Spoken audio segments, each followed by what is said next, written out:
그러나 김영삼과 김대중은 갈라섰고 전두환을 뒤이은 노태우가 민정당 후보로 나섰다.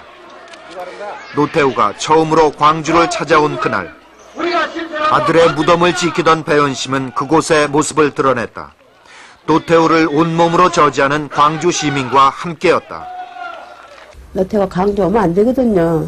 나는 우리 하늘의 아픔뿐만 아니라 우리 하늘에 대한 아픔을 내가 이렇게 내가 피부로 이렇게 느끼면서 보니까 그 전에 우리 광주의 아픔이 너무 크더라고요. 사실 그거 지금 그분들이 내 말을 들으면은 어떻게 생각할지 몰라도 내가 직접 안 당했기 때문에 거기에 대한 큰 그런 인식은 없었어요. 근데 그 어머니들하고 같이 이제 노태우는 광주 오면 안 된다.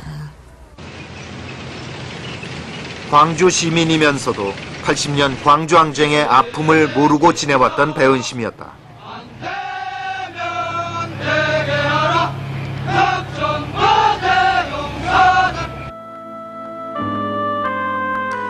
그때까지만 해도 그녀에겐 가정이 전부였고 자식이 전부였다. 한여리가 광주항쟁에서 빗겨나 무풍지대에 서 있었던 자신을 얼마나 자책했는지 배은심은 아들이 남기고 간 글을 보고서야 뒤늦게 깨달았다.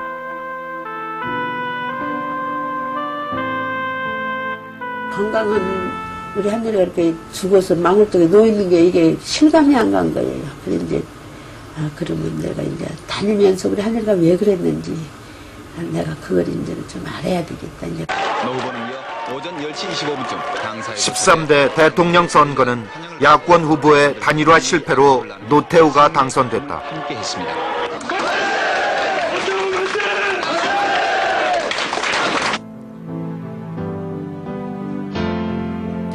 그녀가 본격적으로 육아역 활동에 뛰어든 것은 바로 그 직후. 더 이상 아들의 무덤 앞에서 가슴앓이만 하고 있을 수는 없었던 것이다. 아들의 죽음에 붙잡혀 있던 그녀의 시야는 이제 아들을 넘어 사회로 점차 넓혀져 갔다.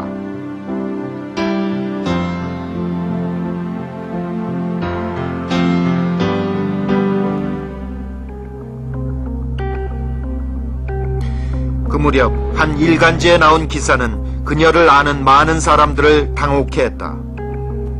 최루탄 제조회사 사장과 이연열의 어머니가 화해했다는 내용이었다. 하지만 이 기사를 보고 정작 더 놀라고 분노한 것은 배은심이었다.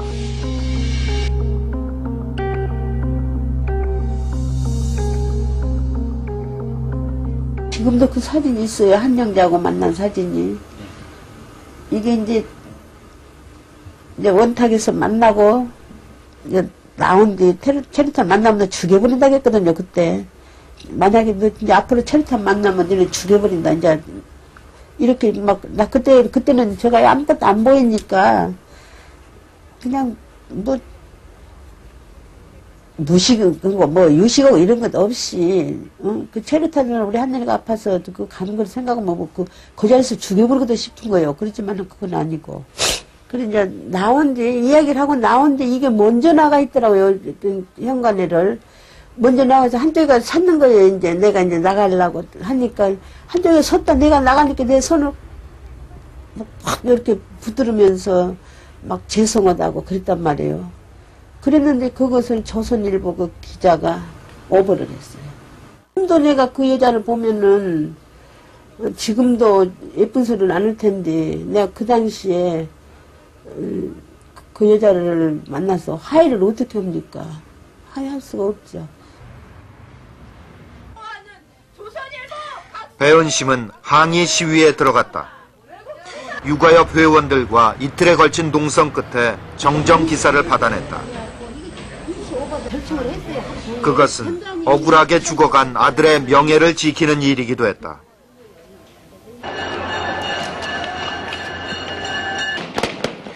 그녀를 투쟁의 최전선에 나서게 하는 사건들이 연이어 터져나왔다. 명지대학교 강경대군이 시위 중 사복을 입은 경찰 체포조의 쇠파이프에 맞아 죽은 것이다.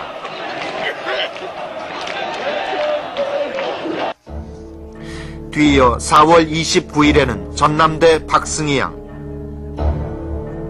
5월 1일에는 안동대 김영균 군, 5월 3일에는 경원대 천세용 군, 5월 8일에는 전민련 사회부장 김기설 씨가 민주화를 요구하며 분신으로 맞섰다. 연이은 분신으로 투쟁 열기가 높아지자 노태우 정권은 돌파구가 필요했다. 그때 탄생한 것이 김기설 유서 대필 조작 사건이다. 김 씨가 남긴 유서를 다른 사람이 대신 써주었다는 주장이었다.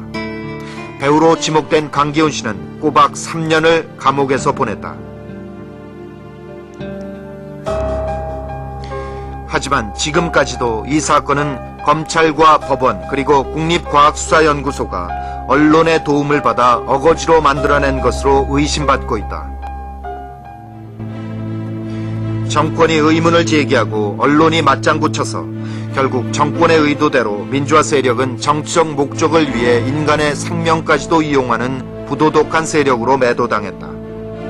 그동안 이뤄낸 민주화는 후퇴하는 것처럼 보였다. 배은심은 더 많은 죽음을 막기 위해서 거짓과 폭력으로 얼룩진 거대한 벽과 싸워나갔다. 안 된다는. 더 이상 이렇게 죽으면 안 된다. 그러니까 그러다가 2명, 3명, 4명 막 이렇게 늘어나니까 이제부터는 죽지 마라. 내가 대신 죽을 테니까 죽지 마라. 이러면서 투쟁에 제일 앞장서시더라고요. 제일 앞중. 그러니까 내가 싸울 테니 니들은 좀 이러지 말라고. 마이크 잡으면 울면서 그렇게 호소하셨죠. 그 당시. 학생들이 그것 때문에 또 울고. 그러니까 뭐 아주 그때는 어머니가 거의 혼이 나가신 것 같은데. 어떤 순간에도 어머니의 논리는 명료하다. 부당한 폭력, 억울한 죽음을 막기 위해서라면 어디든지 찾아다녔다. 자식을 잃은 그들에게 두려움은 없었다. 검찰청으로, 법원으로, 화장터로 끊임없이 쫓아다니며 배은심은 행동하는 어머니로서 살아나간다.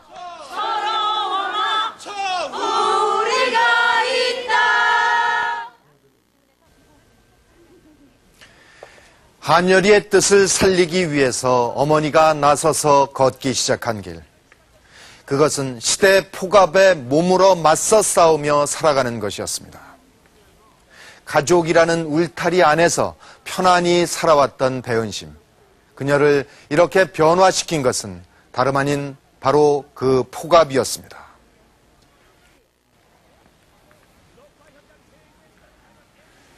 한여리를 죽인 것은 바로 이 SY-44 최루탄입니다. 보통 사람의 보통 시대를 얘기했던 노태우 정권이 국민에게 쏴댄 최루탄은 한 해 평균 30만 발이 넘었습니다. 어쩌면 어머니는 처음엔 최루탄이 없어지는 평화를 마음속에 그렸는지도 모르겠습니다.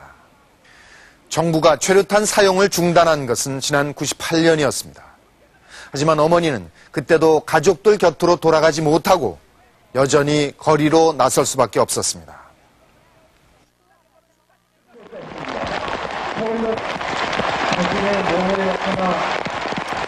국민의 정부가 출범한 지난 98년. 그때